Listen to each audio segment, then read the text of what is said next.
Ikigai, The Japanese Secret to a Long and Happy Life. Written by Hector Garcia and Francesc Miralles. Translated by Heather Cleary. Read by Walter Dixon. Chapter 6. Lessons from Japan's Centenarians. Traditions and Proverbs for Happiness and Longevity. To get to Ogimi, we had to fly nearly 3 hours from Tokyo to Naha, the capital of Okinawa. Several months earlier, we'd contacted the town council of a place known as the Village of Longevity to explain the purpose of our trip and our intention to interview the oldest members of the community. After numerous conversations, we finally got the help we were looking for and were able to rent a house just outside the town. 1 year after starting this project, we found ourselves on the doorstep of some of the longest living people in the world. We realized right away that time seems to have stopped there, as though the entire town were living in an endless here and now. Arriving in Ogimi. After 2 hours on the road from Naha, we're finally able to stop worrying about the traffic. To our left are the sea and an empty stretch of beach. To our right, the mountainous jungle of Okinawa's Yanbaru forests. Once Route 58 passes Nago, where Orion beer, the pride of Okinawa, is made, it skirts the coast until it reaches Ogimi. Every now and then, a few little houses and stores crop up in the narrow stretch of land between the road and the base of the mountain. We pass small clusters of houses scattered here and there as we enter the municipality of Ogimi, but the town doesn't really seem to have a center. Our GPS finally guides us to our destination, the Center for the Support and Promotion of Well-Being, housed in an unattractive cinder block building right off the highway. We go in through the back door, where a man named Taira is waiting for us. Beside him is a petite, cheerful woman who introduces herself as Yuki. 2 other women immediately get up from desks and show us to a conference room. They serve us each a cup of green tea and a few shikuwasa, a small citrus fruit that packs a big nutritional punch, as we'll see later on. Taira sits down across from us in his formal suit and opens up a large planner and a 3-ring binder. Yuki sits next to him. The binder contains a list of all the town's residents, organized by age and club, or moai. Taira points out that these groups of people who help one another are characteristic of Ogimi. The moai are not organized around any concrete objective. They function more like a family. Taira also tells us that volunteer work, rather than money, drives much of what happens in Ogimi. Everyone offers to pitch in, and the local government takes care of assigning tasks. This way, everyone can be useful and feels like part of the community. Ogimi is the penultimate town before Cape Hedo, the northernmost point of the largest island in the archipelago.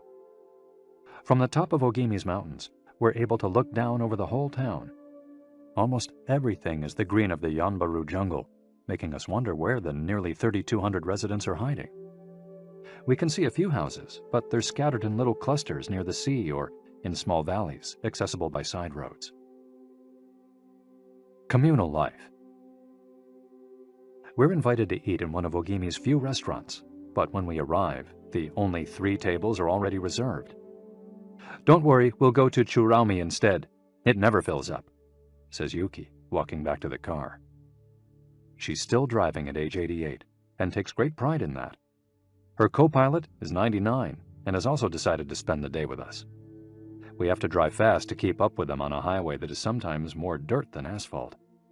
Finally reaching the other end of the jungle, we can at last sit down to eat. "I don't really go to restaurants," Yuki says as we take our seats. "Almost everything I eat comes from my vegetable garden, and I buy my fish from Tanaka, who's been my friend forever." The restaurant is right by the sea and seems like something from the planet Tatooine from Star Wars. The menu boasts in large letters that it serves slow food, prepared with organic vegetables grown in the town. "But really," Yuki continues, "food is the least important thing." She is extroverted and rather pretty. She likes to talk about her role as the director of several associations run by the local government. "Food won't help you live longer," she says, bringing to her lips a bite of the diminutive confection that followed our meal. "The secret is smiling and having a good time." There are no bars and only a few restaurants in Ogimi, but those who live there enjoy a rich social life that revolves around community centers. The town is divided into 17 neighborhoods, and each one has a president and several people in charge of things like culture, festivals, social activities, and longevity. Residents pay close attention to this last category. We're invited to the community center of one of the 17 neighborhoods. It's an old building right next to one of the mountains of the Yanbaru jungle, home to Bunagaya, the town's iconic sprites. The Bunagaya spirits of the Yanbaru jungle. Bunagaya are magical creatures that inhabit the Yanbaru jungle near Ogimi and its surrounding towns. They manifest as children with long red hair and like to hide in the jungle's kajumaru, banyan trees, and go fishing on the beach. Many of Okinawa's stories and fables are about Bunagaya sprites. They're mischievous, playful, and unpredictable. Locals say that the Bunagaya love the mountains, rivers, sea, trees, earth, wind, and animals, and that if you want to befriend them, you have to show respect for nature. A birthday party. When we arrive at the neighborhood's community center, we're greeted by a group of about 20 people who proudly proclaim, "The youngest among us is 83.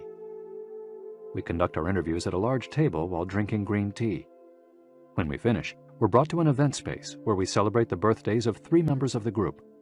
One woman is turning 99, another 94, and one young man has just reached 89. We sing a few songs popular in the village and finish up with "Happy Birthday" in English. The woman turning 99 blows out the candles and thanks everyone for coming to her party. We eat homemade shikawase cake and end up dancing and celebrating as though it were the birthday of a 20-something. It's the first party, but not the last that we'll attend during our week in the village. We'll also do karaoke with a group of seniors who sing better than we do, and attend a traditional festival with local bands, dancers, and food stands at the foot of a mountain. Celebrate each day together. Celebrations seem to be an essential part of life in Ogimi. We're invited to watch a game of gate ball, one of the most popular sports among Okinawa's older residents. It involves hitting a ball with a mallet-like stick. It's a low-impact sport that can be played anywhere, and it's a good excuse to move around and have fun as a group. The residents hold local competitions, and there is no age limit for participants. We participate in the weekly game and lose to a woman who recently turned 104. Everyone cheers, and the defeated look on our faces elicits laughter. In addition to playing and celebrating as a community, spirituality is also essential to the happiness of the village's residents. The gods of Okinawa.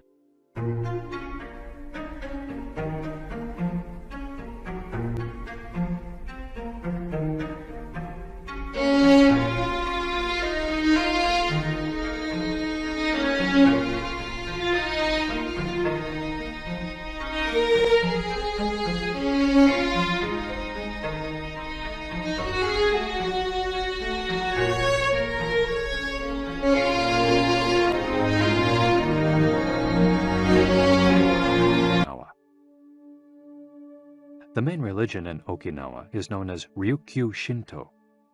Ryukyu is the original name of the Okinawa archipelago, and Shinto means the path of the gods. Ryukyu Shinto combines elements of Chinese Taoism, Confucianism, Buddhism, and Shintoism with shamanistic and animistic elements. According to this ancient faith, the world is populated by an infinite number of spirits divided into several types: spirits of the home, of the forest, of the trees, and of the mountains. It's important to appease these spirits through rituals and festivals, and by consecrating sacred grounds.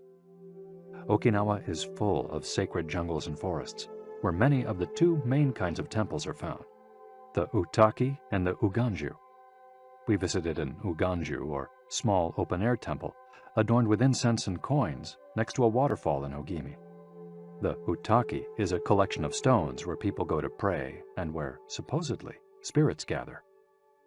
In Okinawa's religious practice, women are considered spiritually superior to men, whereas the opposite is true of traditional Shintoism in the rest of Japan. Yuta are women chosen as mediums by their communities to make contact with the spirit realm through traditional rites. Ancestor worship is another important feature of spiritual practice in Okinawa, and in Japan in general. The home of each generation's firstborn usually contains a butsudan, or small altar, used to pray for and make offerings to the family's ancestors. Mabui. Every person has an essence, or mabui.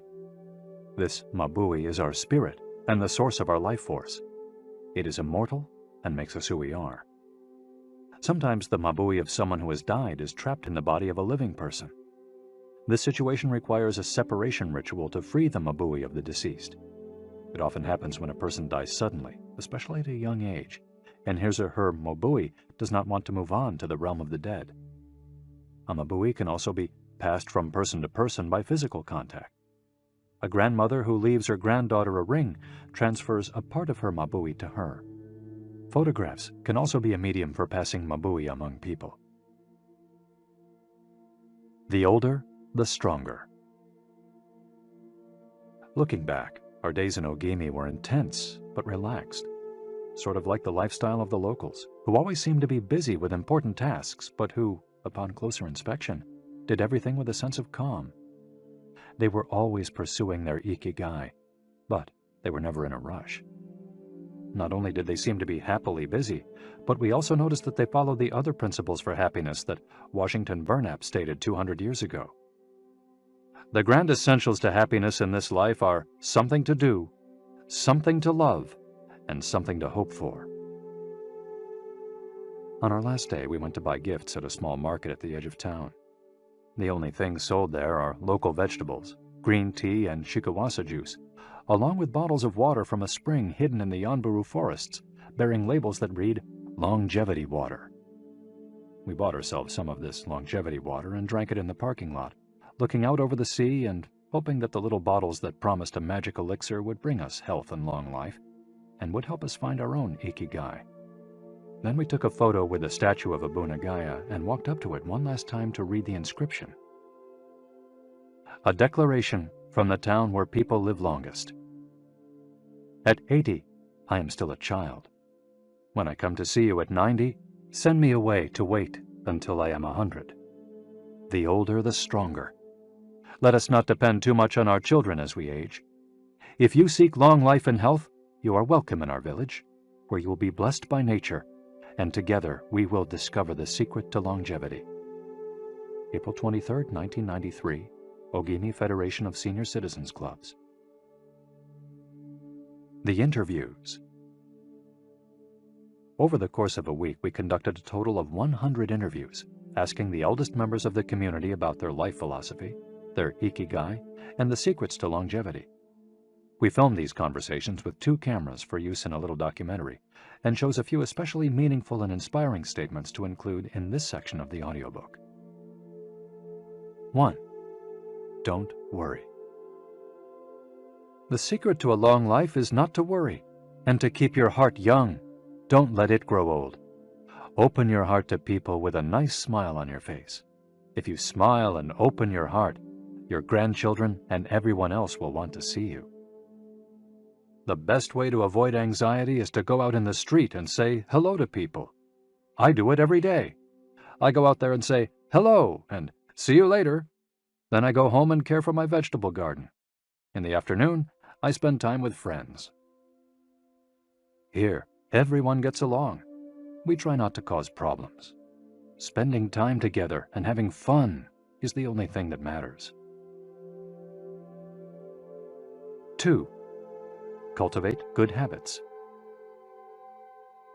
I feel joy every morning waking up at 6 and opening the curtains to look out at my garden where I grow my own vegetables. I go right outside to check on my tomatoes, my mandarin oranges. I love the sight of them. It relaxes me. After an hour in the garden, I go back inside and make breakfast. I plant my own vegetables and cook them myself. That's my Ikigai. The key to staying sharp in old age is in your fingers. From your fingers to your brain and back again. If you keep your fingers busy, you'll live to see 100. I get up at 4 every day. I set my alarm for that time, have a cup of coffee, and do a little exercise, lifting my arms. That gives me energy for the rest of the day. I eat a bit of everything. I think that's the secret. I like variety in what I eat. I think it tastes better. Working. If you don't work, your body breaks down. When I wake up, I go to the Butsudan and light incense. You have to keep your ancestors in mind. It's the first thing I do every morning. I wake up every day at the same time, early, and spend the morning in my vegetable garden. I go dancing with my friends once a week. I do exercise every day, and every morning I go for a little walk. I never forget to do my Taiso exercises when I get up. Eating vegetables, it helps you live longer. To live a long time, you need to do 3 things: exercise to stay healthy, eat well, and spend time with people. 3. Nurture your friendships every day. Getting together with my friends is my most important Ikigai. We all get together here and talk. It's very important. I always know I'll see them all here tomorrow, and that's one of my favorite things in life. My main hobby is getting together with friends and neighbors. Talking each day with the people you love, that's the secret to a long life. I say hello and see you later to the children on their way to school and wave at everyone who goes by me in their car.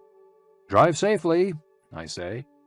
Between 7:20 a.m. and 8:15 a.m., I'm outside on my feet the whole time, saying hello to people. Once everyone's gone, I go back inside. Chatting and drinking tea with my neighbors, that's the best thing in life. And singing together. I wake up at 5 every morning, leave the house, and walk to the sea. Then I go to a friend's house and we have tea together. That's the secret to a long life, getting together with people and going from place to place. 4. Live an unhurried life. My secret to a long life is always saying to myself, slow down and relax. You live much longer if you're not in a hurry. I make things with wicker. That's my Ikigai. The first thing I do when I wake up is pray. Then I do my exercises and eat breakfast. At 7, I calmly start working on my wicker. When I get tired at 5, I go visit my friends. Doing many different things every day. Always staying busy but doing one thing at a time without getting overwhelmed. The secret to long life is going to bed early, waking up early, and going for a walk. Living peacefully and enjoying the little things. Getting along with your friends. Spring, summer, fall, winter. Enjoying each season happily. 5. Be optimistic. Every day I say to myself, today will be full of health and energy. Live it to the fullest. I'm 98, but consider myself young. I still have so much to do. Laugh. Laughter is the most important thing. I laugh wherever I go. I'm going to live to be 100. Of course I am. It's a huge motivation for me. Dancing and singing with your grandchildren is the best thing in life. I feel very fortunate to have been born here. I give thanks for it every day. The most important thing in Ogimi, in life, is to keep smiling. I do volunteer work to give back to the village a bit of what it has given to me. For example, I use my car to help friends get to the hospital. There's no secret to it. The trick is just to live. Keys to the Ogimi lifestyle. 100% of the people we interviewed keep a vegetable garden, and most of them also have fields of tea, mangoes, shikawasa, and so on. All belong to some form of neighborhood association where they feel cared for as though by family.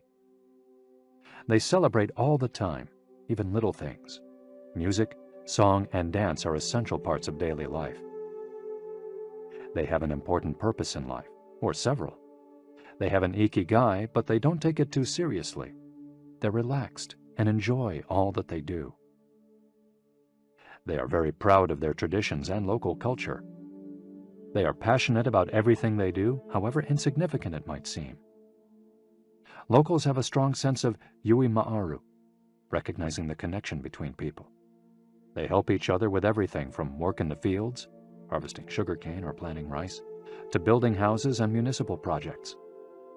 Our friend Miyagi, who ate dinner with us on our last night in town, told us that he was building a new home with the help of all his friends, and that we could stay there the next time we were in Ogimi.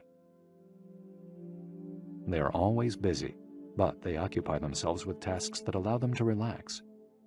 We didn't see a single old grandpa sitting on a bench doing nothing. They're always coming and going to sing karaoke, visit with neighbors, or play a game of gateball.